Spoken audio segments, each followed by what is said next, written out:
Hi అండి, ఎలా ఉన్నారు? Welcome to my channel. ఈరోజు మనము చాలా టేస్టీగా హెల్తీగా ఉండే సొరకాయ కూరని చేసుకుందాం. ఈరోజు మనము సొరకాయతో పులుసు చేసుకుందాము. దానికి కావాల్సిన వస్తువులు చూపెడతాను. సొరకాయలు ఒక కప్పు తీసుకున్నాను. తొక్క తీసేసి ఇట్లా ముక్కలు చేసుకొని ఒక కప్పు తీసుకున్నాను. ఆనియన్ ఒకటి తీసుకున్నాను. టమాటా ఒకటి తీసుకున్నాను. 2 పచ్చిమిరపకాయలు, కరివేపాకు, తిరగమాతకి ఆవాలు, జీలకర్ర తీసుకున్నాను. కొద్దిగా చింతపండు, దీంట్లో శనక్కాయ పప్పులు, ఒక 2 స్పూన్లు శనక్కాయ పప్పులు, నూగులు ఒక 2 స్పూన్లు, శనక్కాయ పప్పులు 2 స్పూన్లు తీసుకున్నాను. కొబ్బరి తీసుకున్నాను కొద్దిగా, తర్వాత 2 లవంగాలు, ఒక చెక్క, ఈ నూగులు వీటిని పొడి చేసుకుంటాను. ఎట్లా చేయాలో చూపెడతాను. చేసుకుందాం మనం సొరకాయ పులుసుని, తొందరగా అయిపోతుంది. స్టవ్ మీద కుక్కర్ పెట్టినాను, చిన్న కుక్కరు. దాంట్లో ఒక చిన్న గరిట ఆయిల్ వేసినాను. ఆయిల్ వేసుకున్నాం కదా, దాంట్లో తిరగమాతకి జీలకర్ర కొద్దిగా, తర్వాత వచ్చి ఆవాలు కొద్దిగా, 1/2 టీ స్పూన్ అది, 1/2 టీ స్పూన్ ఇది, 2 కలిపి వేస్తాను.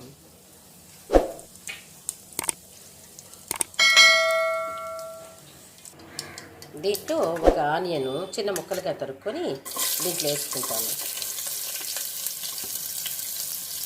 దాంట్లోనే కొద్దిగా కరివేపాకు, 2 పచ్చిమిరపకాయలు చీలిక పెట్టి వేసుకొని వేపుకుందాం.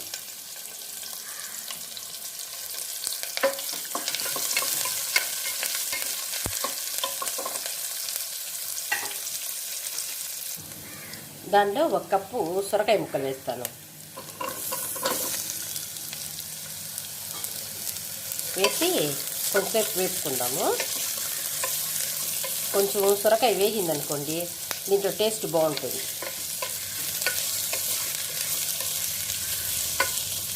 టమాటా వేసుకోండి. కొద్దిగా మగ్గింది సొరకాయ, ఇప్పుడు టమాటా వేసుకోండి. టమాటా వేసి వేపుకుంటాం. దీంట్లోనే కారము, కొద్దిగా పసుపు,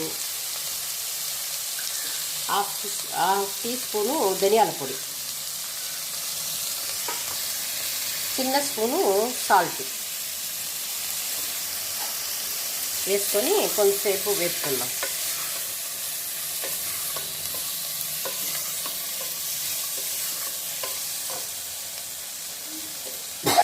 మనం పొడి చేసి పెట్టుకుని వాటిని కూడా దాన్ని కానీ దీనిలో వేసేద్దాం.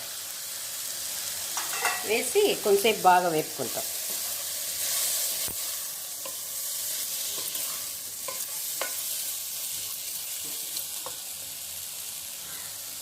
రెండు నిమిషాలు వేగింది చూడండి, వేగింది కదా.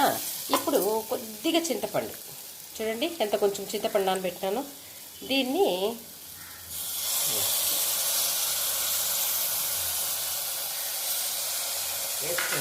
కొద్దిగా చిన్న టీ స్పూన్లో సగం అనుకోండి, దీన్ని గరం మసాలా పౌడర్ వేసి 1 నిమిషం అట్లా.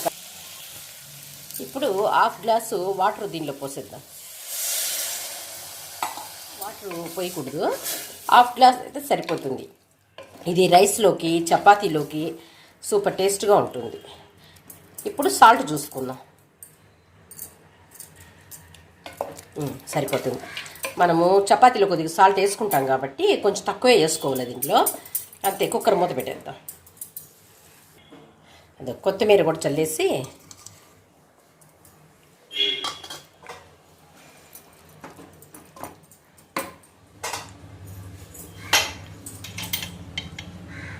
చూడండి, కుక్కర్ విజిల్ పెట్టి 2 విజిల్ వచ్చేంత వరకు పెడదాము. ఆపేద్దాము. 2 విజిల్ వచ్చింది, ఆపేసాడండి. చపాతీ కూడా కాల్చుకుందాం. ఆ కూరకి రైస్లోకి చూపెడతాను, చపాతీలోకి చూపెడతాను, ఎంత బాగుంటుందో.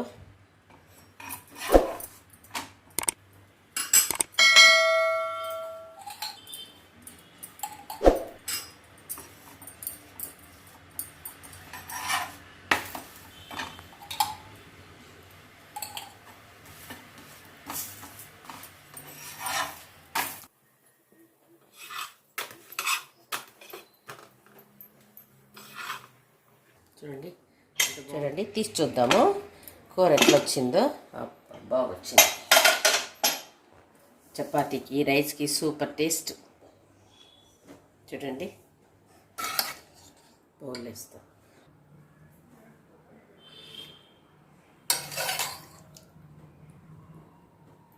కొంచెం గట్టిగా ఉంటే కూర టేస్ట్ బాగుంటుంది తినేదానికి.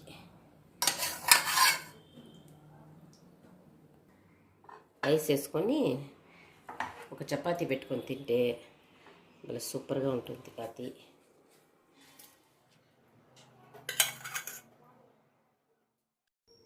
రుచికరమైన సొరకాయ కూర రెడీ. ఈ కూరని వేడివేడి అన్నంలోకి తింటే చాలా టేస్టీగా ఉంటుంది. చపాతీకి కూడా సూపర్గా ఉంటుంది. ఈ వీడియో కనుక మీకు నచ్చినట్లయితే like, share and subscribe to my channel.